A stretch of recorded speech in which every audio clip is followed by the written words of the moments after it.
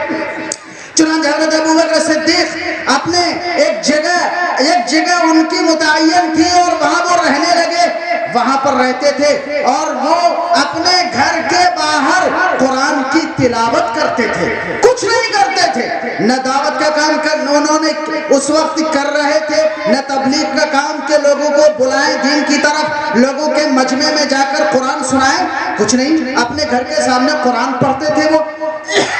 لیکن آپ کو معلوم ہونا چاہیے کہ عربوں میں یا مکے میں ایک ہنگامہ برپا ہو گیا، لوگ گھبرانے لگے اور لوگوں نے شکایتیں کی کہ یہ کیا ہو رہا ہے، کیا ہو رہا تھا؟ وہ یہ رہا تھا کہ حضرت ابوبکر جب گھر کے سامنے قرآن پڑھتے تھے تو ان کے قرآن پڑھنے کی تاثیر سے اور اس کے اثر سے وہاں کے نوجوان، وہاں کے لڑکے اور وہاں کی بچیاں بھیڑ لگاتی تھی اور وہ قرآن سننے کے لیے کھڑے ہو جاتے تھے۔ عربوں کو اس بات کا ڈر ہوا،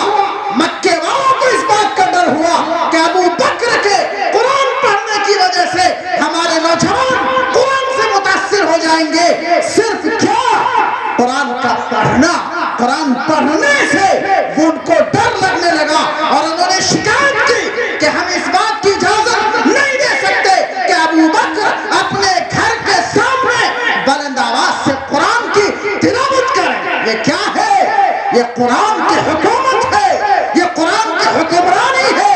جو دلوں پر حکومت کرتا ہے۔ حضرت عمر کا قصہ آپ کو معلوم ہے، میں تفصیل میں نہیں جاؤں گا۔ حضرت عمر اسلام کے خلاف شروع میں وہ بھی کھڑے ہوئے اور سخت انہوں نے مخالفت کی، اور یہاں تک کہ جب ان کو خبر ملی کہ ان کی بہن اور ان کے بہنوئی انہوں نے خود اسلام اور ایمان قبول کر لیا ہے تو طیش کے عالم میں وہ ان کے گھر گئے۔ کہاں؟ اپنی بہن کے گھر۔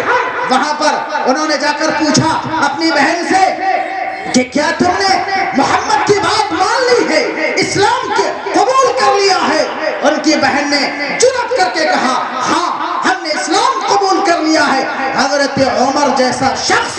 جو بڑا انصاف پرور اور بڑا ہی متحمل مزاج، تحمل، بردباری، دانشمندی، عقل مندی کے پیکر، لیکن وہ مخالفت میں اتنے آگے تھے کہ جب بہن نے کہا ہاں ہم نے اسلام قبول کر لیا ہے تو وہ طیش میں آ گئے اور اپنے بہن کو مارنے لگے۔ بہن نے کہا تم چاہے جو کچھ کر لو، ہم اسلام کو نہیں چھوڑ سکتے۔ اب حضرت عمر کا غصہ ذرا ٹھنڈا ہوا تو انہوں نے کہا اچھا یہ بتاؤ تم لوگ ابھی کچھ پڑھ رہے تھے، کیونکہ حضرت عمر جب داخل ہوئے تو اندر حضرت خباب موجود تھے یا کوئی اور صحابی تھے جو موجود تھے اور وہ ان کی بہن اور بہنوئی کو قرآن پڑھوا رہے تھے، ان کے کانوں میں آواز پڑ گئی تھی۔ حضرت عمر نے کہا ابھی کچھ آواز آ رہی تھی، تم لوگ کچھ پڑھ رہے تھے، کیا پڑھ رہے تھے ذرا مجھے سناؤ۔ ان کی بہن نے کہا کہ میں اس حال میں آپ کو اللہ کے کلام نہیں دے سکتا،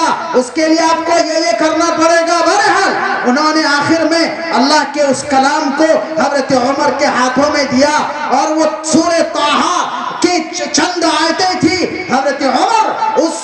سورت کی آیتوں کو پڑھتے جاتے تھے اور کہتے جاتے تھے کیا یہی وہ پیغام ہے جس سے قریش بھاگ رہی ہے، عرب بھاگ رہے ہیں، ہم مخالفت کر رہے ہیں۔ ایک آیت کو پڑھتے جا رہے تھے اور ان کی دل کی دنیا بدلتی جا رہی تھی، یہاں تک کہ ان کا دل ایسا بدلا کہ اسی مجلس میں انہوں نے اسلام قبول کرنے کا فیصلہ کیا اور پھر وہ دار ارقم گئے جہاں اللہ کے رسول موجود تھے، وہاں جا کر انہوں نے اسلام کا اعلان کیا اور پہلی بار مکہ نعرہ تکبیر کی کون سے لفظ اٹھا، یہ تھا قرآن کا اثر اور قرآن کی حکومت۔ آپ کو معلوم ہے کہ جب پہلی ہجرت ہوئی ہے وہ حبشہ کی ہجرت ہوئی ہے، یعنی مسلمان مدینہ میں ہجرت کرنے سے پہلے حبشہ گئے جو آج کا ایتھوپیا ہے۔ حبشہ ایک پہلی ہجرت حبشہ کی ہوئی جو مکے کے کمزور مسلمان تھے جن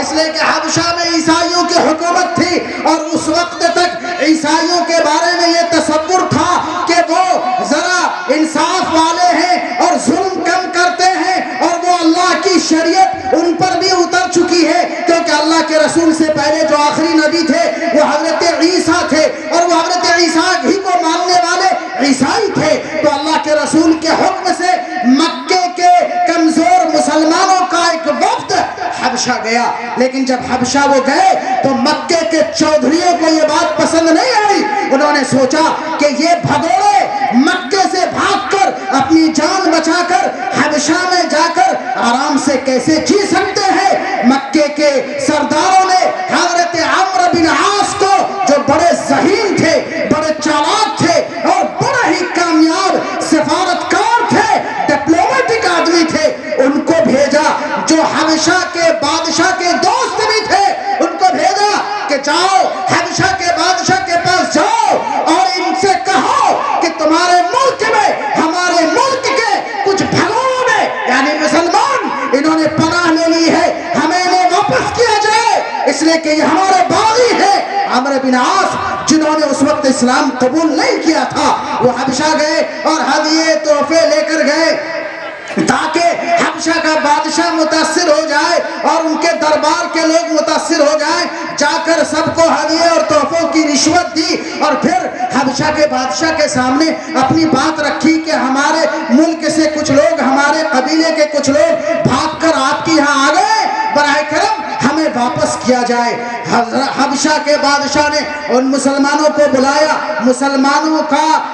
حبشہ کے بادشاہ نے بیان لیا تو حبشہ کے بادشاہ کو یہ سمجھ میں آیا کہ عمرو بن عاص جو بات کہہ رہے ہیں وہ درست نہیں ہے اور مسلمان جو کہہ رہے ہیں وہ درست ہے۔ تو حبشہ کے بادشاہ نے عمرو بن عاص سے کہا کہ ہم ان مسلمانوں کو واپس نہیں کریں گے۔ عمرو بن عاص ناکام ہو گیا۔ اب وہ پریشان کہ مکے میں تو لوگوں نے ہم سے بڑی امید باندھی ہے کہ عمرو بن عاص بڑے چالاک ہیں، بڑے ذہین ہیں اور حبشہ کا بادشاہ ان کا دوست ہے اور یہ ان مسلمانوں کو وہاں سے واپس ضرور لے کر آئیں گے، گھر واپسی کرائیں گے، اور اگر ہم ناکام ہو گئے تو کیا منہ لے کر جائیں گے۔